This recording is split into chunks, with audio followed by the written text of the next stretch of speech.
All right, this is June 4th, 1989. Sunday. It's Sunday. And I'm interviewing my dad. Bobbie. My dad's mom. Bobbie. Bobbie.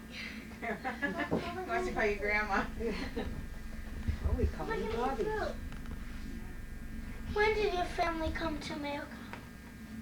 Now, what do you mean by which part of the family are you talking about? You can tell about both sides. Both sides.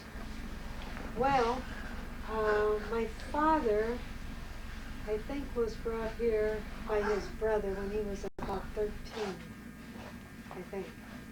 He had one brother who was already living here in Worcester, Ohio, and he had, and that uncle, who was my Uncle Nick Amster, also brought over his other brother, Morris, and his sister was living here. She was married. Her name was Rose Geiger, and she was already married and living here. She doesn't film it behind here. Yeah, it reflects in the painting. Sure. So it's a dramatic shot for Mother's Day. Did he bring your parents over too? No, the parents were in Czechoslovakia. What year? I don't know what year he came over. I really don't. I don't really know for sure what year he was born. I suppose I could check on his gravestone someday at the cemetery, but I honestly forget when he was born. I think it was 1882. Was it? Anyways, his parents never came over. Their name was Louis and Elena, and they never left Czechoslovakia. So he never saw them again? Nobody ever went back to visit? I think he went back to visit at some time or other after he had been here. I'm sure he went back. I think I remember my mother telling me that. But my sister was named for them. She got the name Elaine Lois from the two of them. And he also had another sister who was in Europe. Her name was, I think Rosa. I'm not sure what her name was. And she and her husband never came over. And all of them perished in the concentration camps. Some concentration camps under Hitler. Your grandparents too? Yeah. And I never met him. I never saw him. I don't even remember seeing pictures of him. I don't even know that they had pictures of him, but they all died over there. Now, I had two cousins who Uncle Nick got over just as the war started in about 39, when the war in Europe started in 39. That was a cousin, Zoltan Gutman, and another cousin, Bert Gutman. They were both lawyers over in Prague, and they came here, and they never got a law degree here, but they all worked, and they were successful. One lived in Worcester, one lived in Cleveland. And then after the war, another cousin, two cousins, Ellie, I think her name was, and another cousin came over who had been hidden by the people, passed off as a Gentile because she was blonde with blue eyes. And she was hidden by local people throughout the war and finally made her way somehow or other over here. So that was the only part of that family that came over. My mother's family, my grandma and grandpa were married in Europe, and they had one child there, a little girl who died. I don't know what her name was, but she died over in Europe. And then my mother was the oldest child, and then my Uncle Manley. My mother's name was born in the United States? Yeah, she was born here. She was born in Cleveland, and her name was Helen. And uncles who was next who was named Manley, and then an Aunt Ann, and an Aunt Shirley, and an Aunt Betsy, who were all born there. They were all born in Cleveland? And then my grandfather, His name was what? my grandma's name was Goldie, and my grandfather's name was Sam. He was a very large man also. He was over 6 foot tall, had a whole head of hair and a crew cut, real deep voice, and he used to scare the life out of me. But where did all these tall relatives come from, and why did we share this? Well, my mother's family was very tall, except for Mother, who was the runt of the litter, and she was the only little one. My aunts were around 5 foot. Betsy was 5'8", and Aunt Ann was about 5'6", and my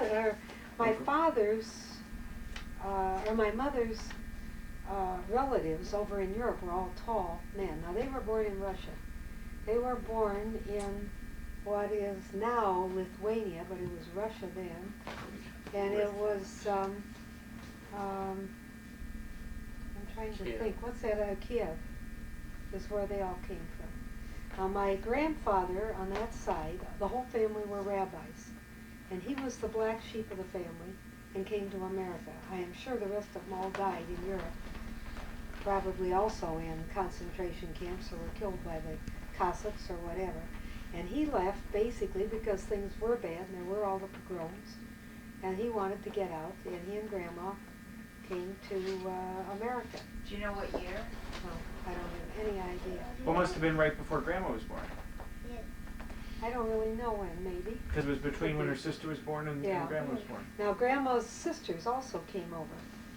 She had 3 sisters. One was my Aunt Emma, whose name was Osinski, and she was married to Alex Osinski and lived in Florida, in Jacksonville. And their maiden name, by the way, was Stolper. Stolper, if anybody ever wants to check that branch of the family back.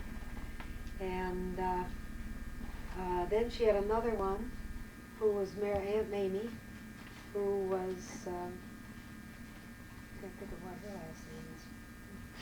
Anyway, she lived in New Jersey. And then there was Aunt Celia, whose name was Lewin, and she lived in New York. They were all beautiful women with snow white hair, always lovely, lovely looking women. And the remembrance that I have of my grandma, who lived with us, after my grandpa and my father both died the same year, in 1932. And then my grandma came to live with us. Also, my Aunt Shirley came to live with us, and Aunt Betsy came to live with us, because they had been living with Grandma in Cleveland. And they came on Pierpont, near 105th Street. And they came to live with us because of the Depression. So we were all there, a whole house full of women, basically. And my sister, and my brother, Sid, my sister Elaine, Lois, and my brother, Sidney, David, who was named after my father, whose name was Sidney Alexander. So they used to call him Junior, but he really wasn't a junior in the strict Grandma sense. told us that his original name was Alexander Sidney. Oh, really? And that when he came to the United States, he wanted to sound more American, so he So he called called himself it Sidney? Sidney Alexander. Oh, I never heard that. Is that how I got my middle name? Yeah, Sort of, right. yeah. So That's where he when we goes. said it, she started laughing. She said that's what Grandpa, his name had been, Alexander. Oh, that's Who were you interesting. named for? I was named Barbara, actually, because Mother liked the name, so that was named after nobody. And my aunt, Rose, while Mother was still under the ether in those days, put the on the birth certificate the name Hermine after her husband Herman. So it was on the birth certificate as Hermine Barbara, and until I applied for a passport, until I went to get my marriage license, Mother never realized that it had been that way. And then she had to write a document to get it legally changed the other way, so it is Barbara Hermine. So that's the way that is. Right, now you can ask your second question. Yeah, that was the big one with the family. Why did they come to America? Well, things were better here, and that's why they kept, my uncle had a store, my Uncle Nick had a store in Worcester, and that's why they brought Grandpa over, because they had a business and they all worked in the store. Where did the diner? And my father then opened a shoe store connected right to the men's clothing store. And my grandpa, when you ask where Medina came from,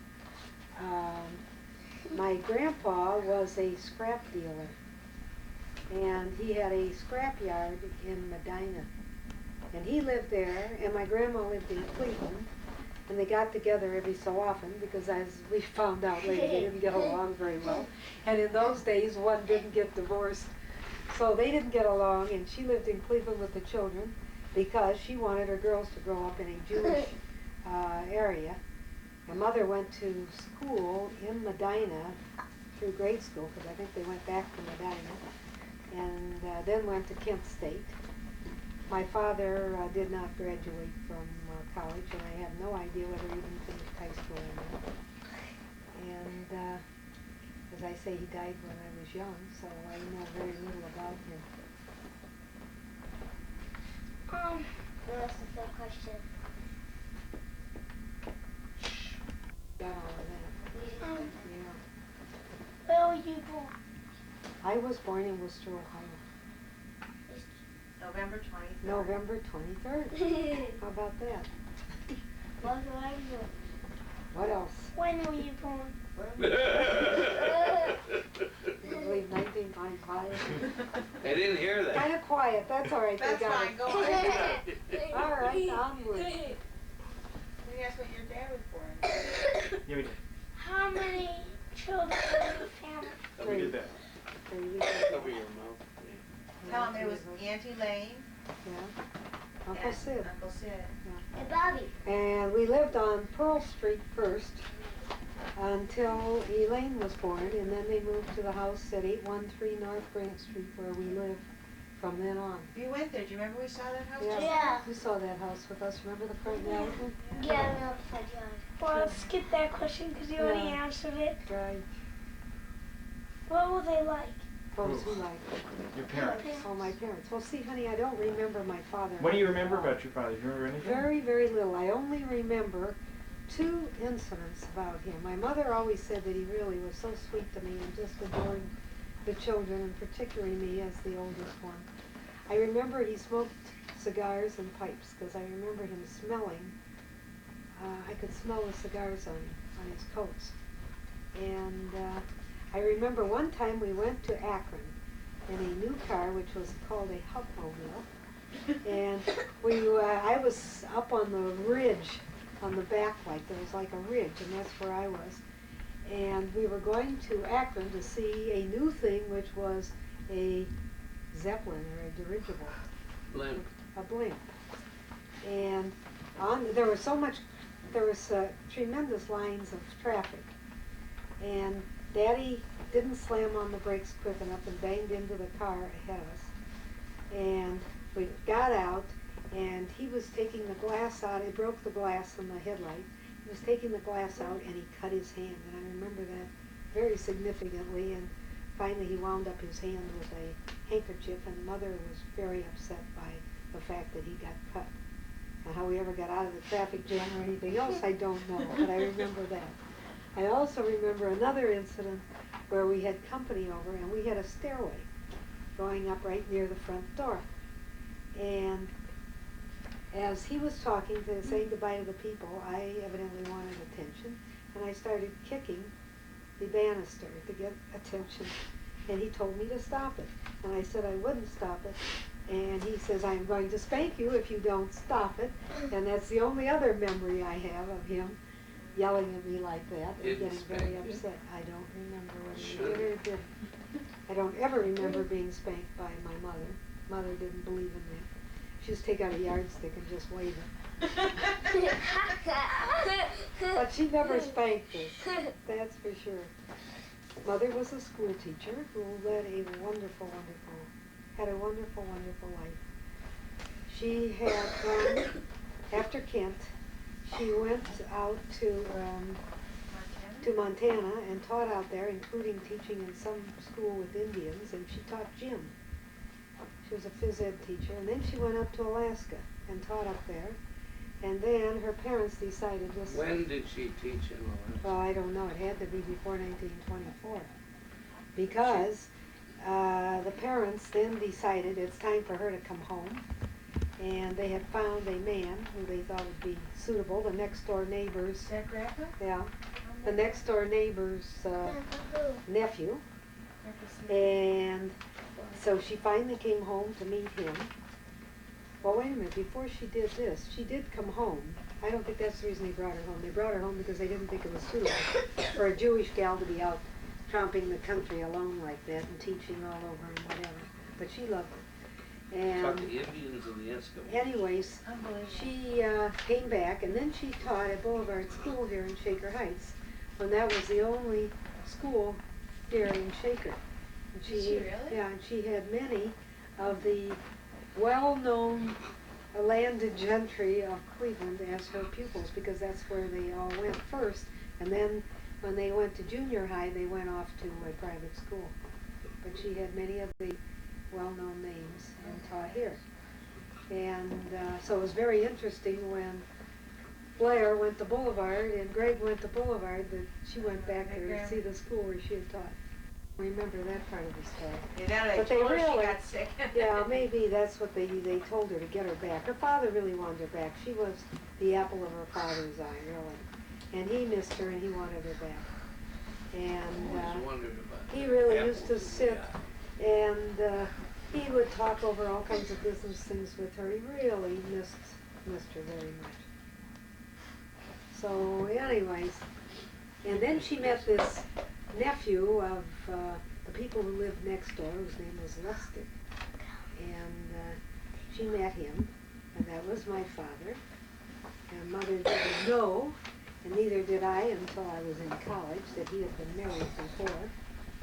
And In the United States? in the United States. He had been married to this woman who lived in Canton, I believe, or Mansfield, where is it? Canton, I think. And somewhere I have a half-brother, because he had a son with this woman, Oh, do you know what their whose name is? name was Pearlstein. Her maiden name was Pearlstein. And the son took on the mother's maiden The name? son took on that name. Elaine met him at school. I never did. He was I at didn't Ohio know about State? him. He was at Ohio State when Elaine was there. Mother never told me until he went to college, so I had never met him. Know nothing about him. All right. Where You know are what we his now? first name Oh, is? anyway, so then Mister. when my father died, Mother took over the shoe store which he had, and she'd never had any business experience. Ran the shoe store, which was going broke, and my Uncle Nick wanted to force her to sell out and did everything he could to make life miserable for her, so that she would sell out to him and then just be another one of his vassals working for him, as his other relatives were. But not my mother. She was going to make a go of it somehow, and she did. She ended up with the largest shoe store in the county, and she got every honor you can think of.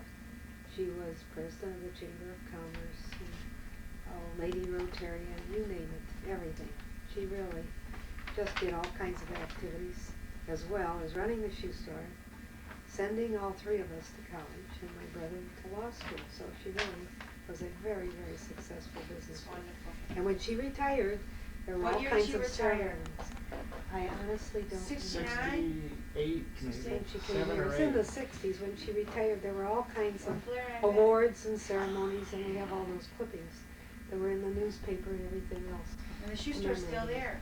Shoe store is still We there. ran into someone who was Right. talking about it, and was said something about, Amster shoes, and they said, of course you know Amster shoes. Yeah. I said, that was my Amster Shoe Store grandma. is still there.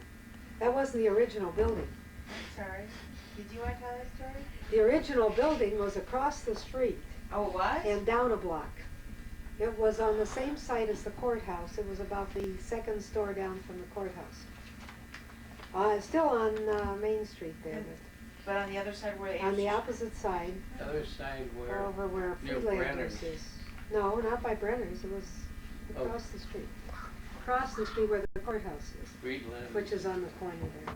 Or Anna. Friedland. Freelanders, not Ann. my sister and brother and I were all in bed upstairs with measles. And my father had had a heart attack at the store. And he was young. How old was he? What did we figure he was? About 45, I believe, something like that. And he'd had a heart attack at the store and come home and was feeling better and went back to the store. And then he had was back But home. he'd been home for a while? He was home for a few days, I believe, and then had another heart attack, which was Valentine's Day, and it happened, I'm pretty sure it was a Sunday morning. And I can still hear my mother calling out to him. And then she ran out to the neighbors to try and get help, but he was gone by that point. But he must have just had a massive heart attack at that point. And I can still hear mother calling. You were little. Yeah, we were in the next bedroom because all of us were home with the measles or something. Okay. So where did you live when you were little, Cole? She told us I that. told her that. Where did you go to school and what was it like? Oh, I went to Bowman Street Elementary School, which was down a couple blocks on Grant Street, at the corner of Grant and Bowman Street. And I remember running to school every day of my life because I was always running late. And I used to like to run, so I ran anyhow. And I remember very little about the school except something or other that we did with costumes. I remember that. And I remember playing in a little band in kindergarten where I played something, either the triangle or the tambourine or something like that, with a little red costume on. Had a cape and a hat, and I remember that. Oh. And my mother used to dress my sister and I alike. And I got all the little sailor outfits in brown and green, and she got them in red and blue. And I really liked the red and blue Why better. did you get him in brown and green? I don't know, that's what they thought looked good on me. So I got them in brown and green, and they got them. I mean, the dress would either be brown or green, not brown and green. Either or. And they always dressed me in those colors, it seems, and Elaine always got the blues and the reds, because they thought that looked better on her. So, It's funny because I remember And Elaine people- did browns and beiges and... yeah, you're right, afterwards. But the funny part is when we'd walk down the street, Is this on film, all this Yeah. cross? so we'd walk down the street and everybody would ask if we were twins because we were roughly the same size. How close were you in age? We were about a year and a half apart. Wednesday and age? When was Hers it? was March Who was 30th. older? And my brother was born on April 2nd, so we were 4 years April apart. 1st. April 2nd. We were 4 years apart. And it used to burn me up when people asked if we were twins because obviously I was older. But we didn't look it. And I remember them putting my hair in long corkscrew curls with a great big bow. Really? They used to pinch because it had a clamp on it. They could put the bow through and a clamp. And then came the Shirley Temple days, and everybody had to have their hair curled like So what do Shirley they do? Temple. They tie it? They would put it on rollers or on little Yeah. rags, and so that I could look like Shirley Temple with those corkscrew curls. She went to my brother. Well, we used to play with the kids in the neighborhoods a lot. We used to play, I remember in the summer, we used to play, after dark, and before dark, we used to play hide-and-go-seek all the way up the street with all the neighbor kids. And we used to hide, and we used to catch lightning bugs, which there used to be loads of in those days. Oh, We I used to remember catch them in catching lightning jars. bugs also. Do they still, there's still There some? aren't many lightning bugs around because of all the pesticides. But we used to catch them in a jar and then take them in to the house at night when we went to bed. There would be all these bugs lighting I everything remember up. doing that as a child, catching lightning Then there bugs. used to be a tree or a bush that had a lot of. Yes. There used to be a bush that had a lot of bees and wasps around it. We used to catch those. Oh, no, we didn't. And then we caught them, and then we'd put a little dab of cotton with nail polish in the jar, and that'd kill them. Then after they were dead, we used to paint them with nail polish. Oh! The dead bugs. Why did you paint the dead Well, then Oh, bugs? we'd make like a necklace out of them. No, you didn't. Yeah, well, they were all petrified at that point. I mean, why not? Yeah, we did those kind of crazy things. And then in the winter, I remember we used to have a pond behind our house, so we learned to ice skate on that pond. And You had a just taught pond behind ourselves. your house? Mhm. And there were 3 ponds. All the neighbors had them that went right straight down. They had goldfish in them, big fish, goldfish like. And I didn't know that. You mean down the ravine? Yeah. Yeah. The ponds may still be there as far as I know. And In the ravine? Yeah. We never let you kids go. We were never allowed to go down the ravine. I know, because we did, well, I'll tell you, it got very overgrown in later years. But there used to be steps. My father made a rock garden. He used to like the garden too, he and Mother. And he made a beautiful rock garden going down there, and I remember as a child walking down there. And then we learned to ice skate on that pond in the winter by just shoveling off the snow, and it was pretty rough, but we ice skated on it, and I learned to ice skate, taught myself to ice skate on that. And then we also went to the country club, which was right up the street, and used to sled ride and ski down on those hills. And in those days, you just carried the skis on your shoulder up the hill, and then put them on and skied down the hill, and then walked back up again. And you wore great big snow boots, and then you just slipped into the skis. So they weren't fastened at all, but they were heavy snow boots. I remember that. And we used to go there every winter and either all by ourselves, because Mother was always at the store. And in the summer, we used to go out to the farm because we had farm girls as help in the house, because Mother always had to have someone there because she worked all day. And we would go out to the farm, and I remember picking strawberries and raspberries and hiding among the corn, playing hide and go seek with my sister in the corn stalks. You used to take vacations, didn't you, Grandma? Talk about a vacation you drove somewhere? Yeah, we always went on a summer vacation where we drove somewhere. And we went up to New England, and we went to Kentucky, and we went to Gettysburg, and we went to Washington, we went to New York. And I think Grandma we were, drove? yeah, we always were west of the, or east of the Mississippi. We never went, had gotten farther. We were going to, and then the war came, and gas rationing came, so then we couldn't go there anymore. We used to always go to historical places, you know, and learn about all that stuff. And I remember the summers at the farm were just wonderful. And we'd go out to these church socials in the evening where they'd have these covered dish suppers with all this food spread out on the table outside next to the church. And we used to go with the gals to church in the morning. And I always thought it was just so wonderful because they sit there coloring pictures of Jesus in the morning, and then they would sing. And I remember singing all these hymns and all the gospel stuff. Yeah, I mean, they were always so pretty, those gospel songs. Did you go to Sunday school? Yeah, we had a Sunday school in Worcester. That was a house on Grant Street, a little teeny house. We used to have a roving rabbi who would come and go and come and go because they couldn't support one. And I was the class of my year. I was the whole class. I was the confirmation class, and I was the only class, but I used to be put in with the older kids because there were a few more of them. There were probably 3 or 4 of them. And those were our big Sunday school classes because there weren't more.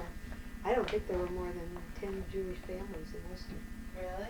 Yeah, there weren't more than maybe 30 Jews in Worcester. What's the So next my question? friends were always non-Jews, and I always was with non-Jews, grew up with them. And Tell the really good. piano story. Yes. I don't know which piano. Getting The stuck. stuck piano was much later. That was much later. Oh yeah, that was many years ago. Well, during the Depression, my aunts and uncles used to love to come out from Cleveland. This was the big entertainment. They would drive in one car from Cleveland with my 2 cousins, Ginny and Tommy. So the 6 of them would come down? Yeah, they'd all come down on Sundays. I don't know, Uncle Ben would take turns, who was Aunt Ann's husband, would take turns driving, and Uncle Manley would drive. Because my Aunt Ann couldn't drive. Aunt Betsy couldn't drive, and Aunt Shirley Bessie was couldn't in drive. Worcester anyway. Yeah, And you say none you of my couldn't aunts drive. learned to drive. They were all scared. Except Grandma. Except Grandma. And Aunt Sylvia drove, Uncle Manley's wife, my Aunt Sylvia. Anyways, they used to come down and they would bring the real treat, corned beef and rye bread, which you couldn't get in Worcester. And that was the real treat. They'd come down to Worcester. And they'd sit there and have a big meal and whatever. And Did they sit come and talk. often? Yeah, every Sunday. Oh, they came every Sunday? Either that or we would drive up to Cleveland. And we spent we spent a lot of time with my mother's family like that. Did your mother then- serve whiskey? Well, there is the story where Mother didn't drink. So my uncles would bring bottles of whiskey down there so they'd have some when they got there so they could have a drink. And Mother noticed there was a little bit of bourbon left and a little bit of scotch left and a little bit of something else left. And she thought, my, how wonderful, she'll put them all together in one bottle. Which she did. My uncle tasted it. He said, what is this? And she told him what they did. Helen, don't touch our liquor after this. But anyway, we used to have a lot of fun. But one of the chief things that my two aunts used to do, they were furniture. Oh, I must have gotten They it from loved to move furniture. So the minute they'd get to Worcester, they would say, let's move some furniture around. Let's rearrange the living room. Then they got the brilliant idea. We had a piano in the living room, a small baby grand piano. Then they got the brilliant idea that they would make the back sunroom into a music room. So they were going to put the middle room, which was the dining room, into a music room, and they were going to put the piano in there because they never could arrange the room well with the piano. So they had to get the piano out. So we were all pushing the piano, and the piano got stuck in between the living room and the dining room. At which point, nobody could move any more furniture. We had to go around the other way or crawl under it. It took Mother a week to get the furniture movers from Worcester to take the piano apart so that we could get it back where it belonged. Then I went to high school I went to junior high at Worcester Junior High School, which was a junior high in the same building as the high school. I went to Worcester High School because at that time there was only one junior high and One eye. one high school. But there were 5 elementary schools, I think, and they all fit into the one high school, as well as all the kids from the farmlands came in and went to high school there. Were there any big events when you were growing up? Well, that piano was a pretty big one at the time. I remember being a Girl Scout and marching down. One thing I was always thrilled about was marching. We used to go clear down to the Worcester Cemetery, which was on the opposite end of town, and pick flowers, at home, and then put those on the soldiers' graves along with little flags. And I remember marching in the Memorial Day Parade. That was very exciting for me. Did you ever go to a World's Fair or anything? County fairs. No, Worcester had a county fair. We used to go to that. And I know that they always took a sample. Supposedly, everybody had to write a sample of writing for your penmanship to enter the fair. Entering the fair, mine never made it, to say the least. And you think what else? What's your earliest memory? I think those ones I told you about were probably the earliest ones with my father. I don't remember a lot before that. I just remember being out in the yard where Grandma had a big arbor of roses. In summers, where we'd be outside like that, but I don't remember too much before that. I really don't. How about what a great tap dance you did? Well, my sister and I used to tap dance for organizations. We had little silver sparkly costumes with black fishnet. We did. How old were you when you did that? We were probably about 6 or 7. We used to dance for the Eastern Star and for the Rainbow Girls, or whatever organization, the Elks, whatever organization wanted a little entertainment. We were part of it. We used to tap dance together. Dancing off together. We took tap dancing lessons. My mother was a big believer in lessons. I had tap dancing lessons, I had ballet lessons, I had toe lessons, I had elocution, and I had art lessons. Art lessons? Music lessons. I played the piano from the time I was 6 till from then on, but I took lessons up until I went to college. I played quite well by that point. But I used to practice a lot. And I was I always got good grades in high school and made the honor rolls. And I was on the debate team, and I liked playing soccer the best. That was my favorite sport. Swimming was second, and baseball was probably third. And I think I liked, and I played basketball too, in spite of my height. What? Dad said to ask you about your boyfriends, particularly the rich ones in the oil Oh, business. let's not start the same story again. I had lots of boyfriends. I had a good time. I really did in school. We didn't ask So, about there. your earlier lives either here. Yeah, I had a good time. And while I was still in high school, of course the war started, and they turned our drugstore hangout into a canteen, and that's where we had V12 and V7 trainees at the college, and all these guys came there, and that was really good because there were a lot more men today. I used to bring them home for Sunday lunch and all that. And I remember having one of these, or a couple of these guys for lunch. All the families used to take them in and invite them for that because they had come from all over. And I remember being there on a Sunday when we had the radio on and the announcement of Pearl Harbor came over. And everybody got very upset with that because then we knew the war would start. And all these people would be taken because they were all being trained before the war started. And I loved to dance, and I was a good dancer, a good jitterbug. And I played in the band. I played drums in the band. And in the concert band, I played the piano. That's all I have. In the orchestra. That's Do a you have concert anything, band. Dad? Oh, when you went to college. Well, I went to Northwestern University, and I made good grades at Northwestern. I loved Chicago. Loved that. I was in A Phi sorority there, and I had a wonderful time in college. I loved every minute of college. There also were basically the men who were there at that time were all wartime people who were training at the college there. They were all Navy or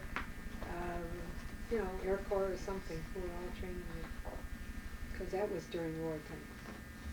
And I remember I'd go up on the train, and the trains would just be packed with servicemen, and you generally go during the daytime because there was no night coach out of Worcester, Chicago. I just loved college. I had a wonderful time. I made good grades. I graduated with honors, and I unfortunately was not there for my graduation because at that point I was on my honeymoon. I had gone one summer extra, so I graduated early, 1/4 early. How did you meet your husband? And how did I meet Dad? Well, it seems as though one Christmas vacation, I used to love to go to Cleveland to spend the Christmas vacations because it was much more exciting. And I went up to stay with my Aunt Sylvia and Uncle Manley and my cousin Ginny. And my Aunt Sylvia said, I have 2 men for you to meet. One is Shelley Gurn and one is Bud Haas. They have just come back from the service. So we will go to the club tonight for dinner, which was Beachmont, and we will meet him. We will meet them, and I'm sure one of them will ask you out, and then the other one will. Well, it so happened Shelley Gurn got sick and had a cold or something or other and didn't show up. And so she introduced me to Bud Haas. And he said hello and then turned away and promptly continued talking to some guy he was talking to, who was one of his best friends at the time. After which, I said to my aunt, I guess we didn't make any kind of an impression on him. So we left and went home after that. And the next morning, his mother called and said, or told him that he was terrible the way he treated Sylvia's niece. And she called and said that was I available? He was going to call me to ask me out. She called to see if he could call you. He was shy, huh? Yes, I know. I think he was working, and she called to make sure. She was shocked because it was 11:30 and I was still in bed, as most college students were in those days. Anyway, so he called and asked me to a hockey game, and I said, I'll have to find out whether I can go or not. And I went to my aunt and I said, do I have to go out with him? I thought he was terrible. She says, oh, yes, you can insult Helen Haas's son. So we went out, both of us with trepidation, had a wonderful time at the hockey game, and I came back and told my cousin that night that I probably wouldn't marry him, but I'd sure like to marry someone just like him. I had fallen madly in love with him on the first date. And then we had 2 more dates, and I went back to school, and amazingly enough, the phone kept ringing from Cleveland, long distance, Oh, yes. And then he had several business trips he suddenly had to make to Chicago regularly. And I think he liked me as well as I liked him. We both were in love rather swiftly at that point. But we didn't get married till after I finished school because he promised my mother that he'd see to it that I finished school. So that's what we did. And we got married on May 21st, 1947. And we were married at the temple, Silver's Temple, and the reception was at the Wade Park Manor, which was a hotel right nearby across the park. And we drove to Asheville, North Carolina, to the Grove Park Inn for our honeymoon.